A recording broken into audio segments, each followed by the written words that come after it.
আসসালামু আলাইকুম এভরিওয়ান। যদি তুমি থাকতে গল্পে শেষ পার্ট, তো চলো বেশি কথা না কইয়া গল্প শুরু করা যাক। পূজারাই বুঝতে পারলো সাকিবের অবস্থা। তিনি আবার বলল, আচ্ছা তুমি নাকি ইঞ্জিনিয়ারিং ফাইনাল ইয়ারে পড়ো, কত মেধাবী ছেলে তুমি, কিন্তু এরকম বোকার মতো কাজ কিভাবে করলে? সাকিব কাপা কাপা গলায় বলল, কি করেছি?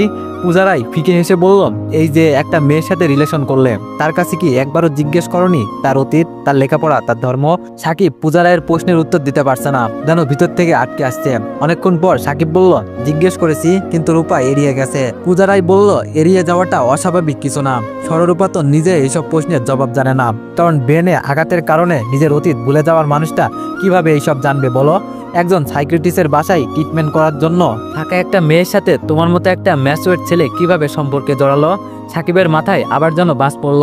নিচু গলায় বলল, কি বলছেন এইসব? পূজারাই বলল, এটাই সত্যি। এইসব শোনার জন্য নিশ্চয়ই কোনো রকম প্রস্তুত ছিল না। আর ধর্মের বিষয়টা না জানা আমি দোষের মনে করছি না, কারণ রূপা একটা মুসলিম ফ্যামিলিতে থাকতো। তুমি ভেবেছিলে রূপাও মুসলিম, রূপা হিন্দু সম্প্রদায়ের হতে পারে, এটা হয়তো ঘুণাক্ষরেও বুঝতে পারোনি। সাহেলা আমার ফ্রেন্ড, বোনের চেয়েও বেশি। এতক্ষণ এই প্রশ্নটাই সাকিবের মাথায় ঘুরপাক খাচ্ছিল, কিন্তু নির্বাক হয়ে কথা বলতে পারছিল না। সাকিবের কি বলা উচিত, কি করা উচিত কিছুই বুঝতে পারছে না। পৃথিবীটা যেন থমকে দাঁড়িয়ে আছে সাকিবের জন্য। পূজারাই আবার বলল, তোমাকে কিছু কথা বলবো, এখন মন দিয়ে শোনো। সাকিব পূজারায়ের দিকে তাকাই, সাকিবের চোখে পানি টলটল করছে। এমন দুইজন মানুষের সামনে কিছুতেই চোখের জল ফেলতে যাচ্ছে না সাকিব, খুব জোর করে আটকে রেখেছে। সাকিব ক্ষীণ গলায় বলল, বলুন। পূজারাই দীর্ঘ নিঃশ্বাস ফেলল। পূজারাই বলল, আমার এক মেয়ে এক ছেলে। আমার ছেলের নাম অন্তিম, ছেলেটা ছোট, আর মেয়ে সররূপা। সররূপা তুখোর মেধাবী, সররূপার স্বপ্ন ডাক্তার হবে, মেডিকেলও চান্স পাই। তুমি যে মেয়েটার সাথে সম্পর্ক জড়িয়েছিলে, সেই মেয়েটা ছিল অসাধারণ মেধাবী একজন মেডিকেল স্টুডেন্ট। দুই ছেলে মেয়ে নিয়ে শান্তির সংসার আমার, কোনো ঝামেলা ঝঞ্ঝাট নেই, টাকা পয়সা আছে বেহিসাবি। তারপর একদিন রাতে কি হয় জানো? যেই রাতটা একজন মায়ের কাছে মৃত্যুর থেকেও যন্ত্রণাময়, সেই রাতের কথা বলছি। সেই রাতে আমার মেয়েটা ধর্ষণ হয়। সাকিব আটকে ওঠে, পুরো শরীর কাঁপছে সাকিবের। রূপার মা সাকিবের অবস্থা বুঝতে পেরে বলল, নিজেকে সামলাও, গল্প বাকি আছে তো। পূজারাই আবার বলতে শুরু করলো, আমার মেয়েটা ধর্ষণ হয়, অনুভব করতে পারো তুমি এর কষ্ট? এর থেকে বড় কষ্ট একজন মায়ের জন্য আর কি হতে পারে? ধর্ষণকারী কাউকে চিনতে পারেনি সররূপা। আমরা কথিত সমাজের ভদ্র মানুষ, মেয়ে ধর্ষিতা হয়েছে লোক জানলে কি লজ্জা। মেয়েটাও এই সমাজে আর মাথা উঁচু করে হাঁটতে পারবে না। এই বিশ্রী সমাজ ব্যবস্থার কাছে হেরে গিয়েছিলাম আমরা। সমাজের মানুষের বিশ্রী দৃষ্টিভঙ্গি, মনোভাবের কারণে সেই রাত নিয়ে আর আইনের শরণাপন্ন হয়নি। লোক জানাজানি হয়ে গেলে আমার মেয়েটা যে আর সমাজে মুখ দেখাতে পারবে না, ভুলে থাকতে চেষ্টা করলাম আমরা। কিন্তু সররূপা বলতে পারেনি কিছুতেই, আত্মহত্যা করার চেষ্টা করে। ভাগ্যক্রমে বেঁচে গেলেও ব্রেনে আঘাত খায়, নিজের অতীত ভুলে যায়, মানসিক ভারসাম্য হারিয়ে ফেলে। এত উচ্চ বংশের মানুষ আমরা, মেয়ে মেন্টাল হসপিটালে ভর্তি করানো কি শোভা পাই? অসহ্য পাগলামি করতো সররূপা, বাসায় আগুন লাগিয়ে দিত, রুমের সব জিনিসপত্র ভেঙে ফেলতো, মানুষকে ছুরি দিয়ে আঘাত করতো, কাউকেই চিনত না ও। মাঝে মাঝে ওর পাগলামিতে অসহ্য হয়ে একটু রাগ দিতাম, তাই আমাদের সহ্য করতে পারতো না। অনেক চিকিৎসা করিয়েছি কিন্তু কাজ হয়নি। শেষে সাইকিয়াট্রিস্টের কাছে যাই, সাইকিয়াট্রিস্ট সাহেলা বেগম। সাহেলা আমার বাসায় গিয়ে গিয়ে সররূপার চিকিৎসা করতো। একটা সময়ে সররূপা সাহেলার দারুণ ভক্ত হয়ে যায়, সাহেলা ছাড়া আর কাউকে সহ্য করতে পারতো না। সেই থেকে সাহেলার বাসায় থাকতো। পূজারাই এইটুকু বলে থেমে যায়, বারবার চোখ মুছতে লাগলো। সাকিবের দিকে তাকাই, সাকিবের চোখ বেয়ে জল গড়িয়ে পড়ছে। পূজারাই কিছুক্ষণ সাকিবের দিকে তাকিয়ে আবার বলল, আরে একটা বিষয় বলা দরকার তোমায়। সাহেলা বলেছিল রূপা বিবাহিত, আসলে বিষয়টা একদমও মিথ্যা না। একটা ছেলের সাথে রূপার 4 বছরের সম্পর্ক ছিল, পারিবারিকভাবে ওদের আশীর্বাদও হয়েছে। আশীর্বাদের পর ছেলেটা দেশের বাইরে চলে যায় লেখাপড়ার জন্য। সররূপাকে ভীষণ ভালোবাসে। সররূপা ধর্ষণ হয়েছে জেনেও বিন্দুমাত্র দ্বিধায় পড়েনি সররূপাকে ভালোবাসতে। কতটা ভালোবাসলে এটা সম্ভব বলতে পারো? সররূপার এই অবস্থা শুনে পাগলের মতো চিৎকার করে কাটছে। ঠিক যতটা কষ্ট আমরা পেয়েছি, ঠিক ততটা কষ্ট প্রণয় পেয়েছে। দেশে আসার জন্য কত চেষ্টা করেছে, কিন্তু প্রবলেমের কারণে আসতে পারেনি। কয়েকদিন বাদে আসবে, সররূপাকে দেশের বাইরে নিয়ে যাবে ট্রিটমেন্টের জন্য। সাকিব কথা বলা ভুলে গেছে জানো, হুঁশজ্ঞান হারিয়ে ফেলেছে বোধহয়। এর থেকে বিস্মিত পৃথিবীতে কি হয়েছে কবে? এমন হৃদয়ে রক্তক্ষরণ কার হয়েছে? এত আঘাত, এত নিদারুণ অসহায়ত্ব, যন্ত্রণা, কষ্ট কিভাবে সহ্য করা যায়? সাকিবের শরীর কাঁপছে, ঘেমে একাকার হয়ে গেছে। এত বাধা পেরিয়ে কিভাবে পাবে রূপাকে? কত বাধা, কত বিপত্তি, কত শত দেয়াল। যেই রূপাকে সারাদিন চোখের সামনে দেখেছি, যেই রূপার পাগলামিতে মুগ্ধ হয়েছে হাজারবার, যেই রূপার মুখের দিকে তাকিয়ে খুঁজে পেয়েছে সহস্র বৎসরের ভালোবাসা, সেই রূপাকে ছাড়া কিভাবে সম্ভব? ছোট্ট এই জীবনে এত অপূর্ণতা নিয়ে কিভাবে বেঁচে থাকা সম্ভব? রূপা হিন্দু, রূপা ধর্ষিতা, রূপার আশীর্বাদ হয়েছে, রূপার অতীত, রূপার ভালোবাসার মানুষ, আর কত শত রহস্য রূপাতে। হোক রূপা ধর্ষিতা, তাতে কি ভালোবাসা থেমে থাকবে? কিন্তু আর সবকিছু অযোধ্যারাই কাঁদছে সাকিব, ভুলে গেছে ওর সামনে দুইজন মানুষ বসে আছে। এত কান্না, এত যন্ত্রণা, এত ব্যথা সহ্য করার মতো না। কি নির্মম বাস্তব, কি পরিহাস। প্রায় আধা ঘন্টা ধরে সাকিবের চোখ বেয়ে পানি পড়েই চলেছে। সাকিব ভুলে গেছে ও কোথায় আছে। সাগরের উত্তাল ঢেউয়ের মতো যন্ত্রণাগুলো গর্জে উঠছে। এমন একটা অতীত ছিল রূপার, অথচ সাকিব কখনো আজ করতেই পারেনি। পূজারাই এমনভাবে বসে রইল যেন এই কষ্ট তার অনেক আগেই সয়ে গেছে, মানিয়ে নিয়েছে কষ্টের সাথে নিজেকে। পূজারাই সাকিবের দিকে তাকিয়ে রইল নিখুঁত দৃষ্টিতে। বড্ড মায়া হচ্ছে সাকিবের জন্য। কি অসহ্য যন্ত্রণা হচ্ছে ছেলেটার। পূজারাই সেটা উপলব্ধি করতে পারছে। কিছু কিছু বিষয় উপলব্ধি করতে পারলেও কিছু করার থাকে না। পূজারাই নীরবতা ভেঙে আবার বলল, তোমার নিজেকে সামলাতে অনেক বেশি সময় লাগবে জানি। দেখো, সৃষ্টিকর্তাই তোমাদের ভিন্ন ভিন্ন পথে পাঠিয়েছে। এই নির্মম সত্যিটা মেনে নেওয়াই শ্রেয়। আমি তোমায় আজকে এখানে ডেকে এইসব না বললেও হয়তো আমার কোনো ক্ষতি হতো না, কিন্তু তোমার প্রতি অন্যায় হতো। তুমি তো একটা মেধাবী, বুদ্ধিসম্পন্ন ছেলে। তুমি বলো, তোমাদের পথ একা অসম্ভব? সাকিব বাচ্চাদের মতো ফুপিয়ে কেঁদে উঠলাম, কাপা কাপা গলায় বললাম, কোনো উপায় নেই এক হওয়ার। পূজারাই বললাম, তোমার বিবেককে প্রশ্ন করো, কেঁদো না। ছেলে মানুষের এভাবে কাঁদাবে মানান। আরো কিছু বিষয় আছে শোনো। রূপা এখন যে সময়টা পার করছে, জীবনে কোনো একটা পর্যায়ে হয়তো এর কিছুই মনে থাকবে না। সাকিব নামক মানুষটাকে চিনবে না। সেই দিন হয়তো খুব বেশি দূরে না। একজন সুস্থ স্বাভাবিক সরলরূপা শুধু প্রণয়কেই ভালোবাসে। আর আমি একজন মা, আমি চাইবো না আমার মেয়ে একটা ছেলের জন্য ধর্ম পরিবর্তন করে আমার থেকে দূরে সরে যাক। নাকি তুমি সরলরূপার জন্য ধর্ম পরিবর্তন করবে? জানি এটা কখনোই তুমি করবে না। যাক, কারো ধর্মীয় অনুভূতিতে আঘাত করাটা মূর্খতা, তাই এইসব নিয়ে কথা না বলি। কিন্তু ধরো একটা মিরাক্কেল ঘটে গেল, সরলরূপা মুসলিম হয়ে গেল, তোমার সাথে বিয়ে হলো, কিন্তু কিছুদিন পর ও যদি তোমায় চিনতে না পারে, ও যে ধর্ম পরিবর্তন করেছে তাও তো ওর মনে থাকবে না, তাই না? ও তো ছুটে যাবে প্রণয়ের কাছে। তুমি অনেক সংগ্রাম করে লেখাপড়া করেছো, কষ্টের সাথে যুদ্ধ করে এই পর্যায়ে এসেছো। আমি তোমায় ছোট করার জন্য এইসব বলছি না, বরঞ্চ তোমায় এই সংগ্রামী মনোভাব দেখে তোমার প্রতি শ্রদ্ধা হয় আমার। তোমার বাবা মা এতটা কষ্ট করে কি পাবে তোমার কাছ থেকে? কত দায়িত্ব তোমার কাঁধে। হায়লা বেগম যে তোমার মাকে অপমান করেছে, কি পরিমাণ কষ্ট পেয়েছে তোমার মা তা জানো? আজ তোমার উপর নির্ভর করছে কতগুলো মানুষের ভালো থাকা। সাকিব প্রশ্নসূচক দৃষ্টিতে পূজারায়ের দিকে তাকাই। পূজারায় আবার বলতে শুরু করলো, বিষয়টা হচ্ছে, তুমি যদি রূপাকে এখন বলো যে তুমি বিয়ে করেছো, রূপাকে বলবা তোমায় ভুলে যেতে, আর সেই জন্য তোমায় এখানে ডেকেছি। দেখো, রূপা মানসিক ভারসাম্যহীন একটা মানুষ। ওকে যদি তুমি বলো যে তুমি বিয়ে করেছো, ও যেন তোমায় ভুলে যায়, তাহলে রূপা হয়তো পাহাড় সমান তীব্র অভিমান করবে তোমার ওপর। আর যদি রূপা জানে যে আমরা তোমাদের আলাদা করেছি, তাহলে ও আত্মহত্যা করবে। আমি ওকে চিনি, ও বড্ড জেদি। আমার কথাগুলো খুব স্বার্থপরের মতো শোনাচ্ছে, তাই না? কিন্তু এটাই বাস্তব। যদি তুমি আমার কথাটা শোনো, তাহলে রূপার মঙ্গল, তোমার পরিবারের মঙ্গল, আমাদের সবার মঙ্গল। তুমি না শুনলেও আমার খুব বেশি সমস্যা হবে না, কিন্তু রূপার রাগের সাথে পেরে ওঠা খুব মুশকিল হয়ে যাবে।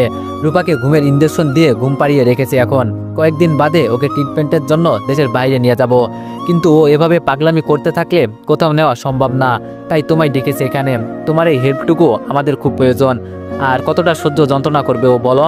কি প্রতি উত্তর করবে সাকিব? সাকিবের আত্মহত্যা করতে হবে, সকলের কথা ভেবে নিজের ভালোবাসা বলে দিতে হবে। এছাড়া এর কোনো সমাধান হতে পারে না। ভালোবাসা ত্যাগ করতে হবে। ইস, কি অসহ্য যন্ত্রণা। মৃত্যুর যন্ত্রণা কি এর থেকেও বেশি? ভালোবাসার মানুষটাকে সারা জীবনের জন্য ত্যাগ করতে হবে, আর কখনো এই মুখটা দেখার সুযোগ হবে না। কখনো না, কখনোই না। কি নির্মম সত্যি। জীবনের কোনো একটা সময়ে রূপার মনেই থাকবে না সাকিব নামের কাউকে। জীবনের কোনো এক সময়ে রূপার সাথে অনাকাঙ্ক্ষিতভাবে রাস্তায়, বাসে কিংবা মার্কেটে দেখা হলে রূপা চিনতে পারবে না সাকিবকে। কি বিশ্রী রকমের বাস্তবতা। আত্মহত্যা মহাপাপ, কিন্তু এমন পরিস্থিতিতে পাপ পুণ্যের হিসাব করা যায়? পরিবারের দায়িত্ব কাঁধে, বাস্তবতার শিকলে আবদ্ধ সাকিব। মুক্তি নেই এই যন্ত্রণা থেকে। সাকিবকে নিরুত্তর দেখে পূজারাই আবার বলল, কি করবে তুমি এখন বলো? ভালোবাসার মানুষটাকে এভাবে হারিয়ে ফেলা খুব কষ্টের। না পাওয়ার যন্ত্রণা কুড়ে কুড়ে খাবে সারা জীবন। কিন্তু বিয়েই কি প্রেমের পূর্ণতা বলো? যত প্রেমের ইতিহাস রচিত হয়েছে আজ অব্দি, তা তো সব ভালোবাসার মানুষটাকে না পাওয়ার গল্পে রচিত। সকলের মঙ্গলের জন্য ভালোবাসা ত্যাগ করাটা ভালোবাসার মানুষকে নিজের করে পাওয়ার থেকে কম কিসে? তুমি ভাবো পুরো বিষয়টা ঠান্ডা মাথায়। আমি যা বলেছি তার থেকে ভালো সমাধান পাবে না, কারণ সমীকরণটা খুব জটিল।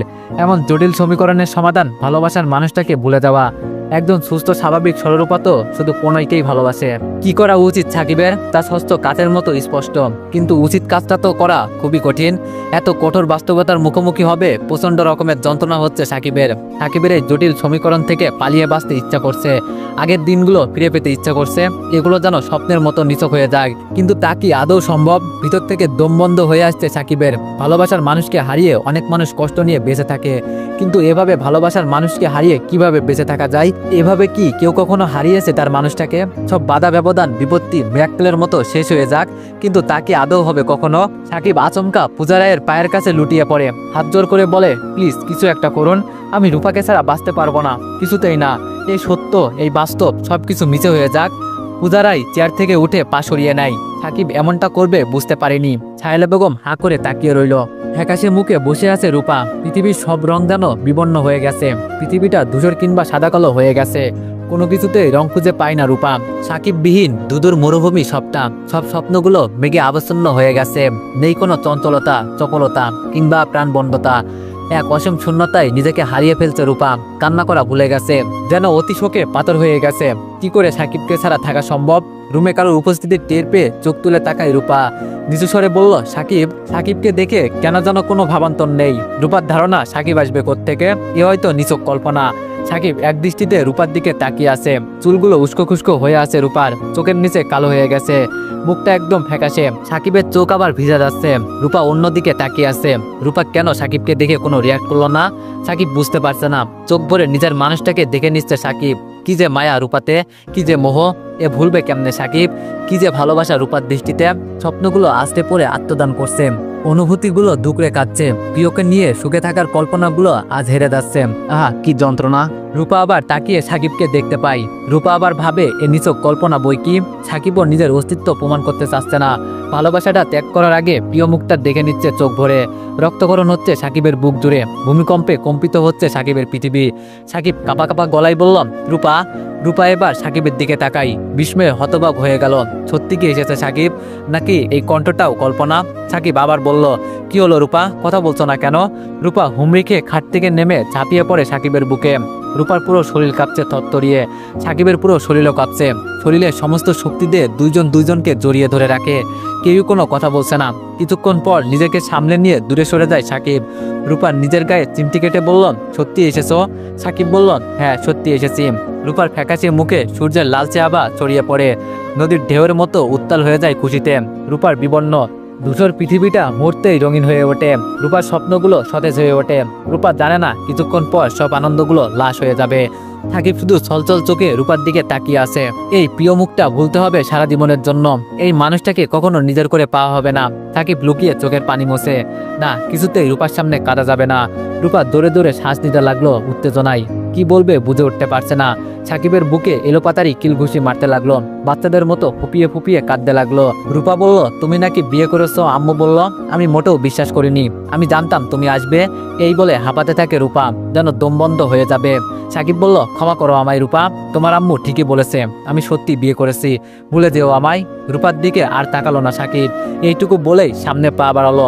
এখন যদি রূপার দিকে তাকাই তাহলে সাকিবের মুখ দেখে রূপা বুঝে ফেলবে এইসব মিথ্যা। সাকিব এলোমেলো ভাবে পা ফেলতে লাগলো, যেন মাতাল হয়ে হাঁটছে সাকিব। ফিরে ফিরে তাকাতে লাগলো সেই চিরচেনা বাড়িটার দিকে, আর বারবার চোখ মুছতে লাগলো। সাকিবের শরীর এখনো কাঁপছে।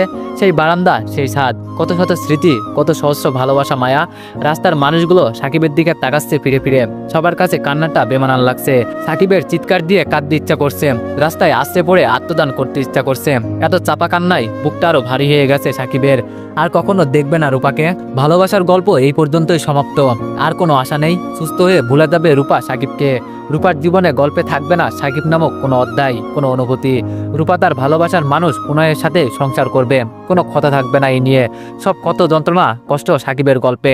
রূপা সুস্থ স্বাভাবিক হয়ে যাক, ভালো থাকুক, কিন্তু সাকিব নামে কাউকে মনে থাকবে না, এই ব্যথা সহ্য করতে পারছে না সাকিব। সব ভালোবাসা, সব স্বপ্ন, কল্পনা, সব তাহলে নিছক। সাকিব দিশেহারা হয়ে রাস্তার পাশে বসে পড়ল। হাঁটতে পারছে না, পা অবশ হয়ে যাচ্ছে। সাকিব কষ্টে বাসায় গিয়ে খাটে ধপ করে শুয়ে পড়ে। নিঃশব্দে কাঁদে, খুব গোপনে, কারণ বন্ধুর বাসায় এটা, কেউ কান্নার শব্দ শুনতে পারে। সাকিব আর এত কষ্ট সহ্য করতে পারছে না, কিছুতেই না। এত অসহ্য যন্ত্রণা সহ্য করা কারো পক্ষেই সম্ভব না। কিন্তু মৃত্যুর পথ বন্ধ সাকিবের জন্য। কাঁধে যে দায়িত্ব, খুব অনেক বড় দায়িত্ব। রূপা যদি একবার জানতো, এত তীব্র, এত প্রখর, এত ধারালো কষ্টগুলোর সাথে যুদ্ধ করে ক্লান্ত সাকিব, খুব বেশি ক্লান্ত। কতগুলো ঘুমের ওষুধ খেয়ে হুমড়ি খেয়ে বিছানায় শুয়ে পড়ে। আর না হোক অন্তত কয়েক ঘন্টার জন্য এই যন্ত্রণা থেকে মুক্তি মিলবে। বেঘরে ঘুমাচ্ছে সাকিব। চিতায় দগ্ধ হতে লাগলো রূপার লাশ। প্রখর আগুনে জ্বলে যাচ্ছে শরীরটা।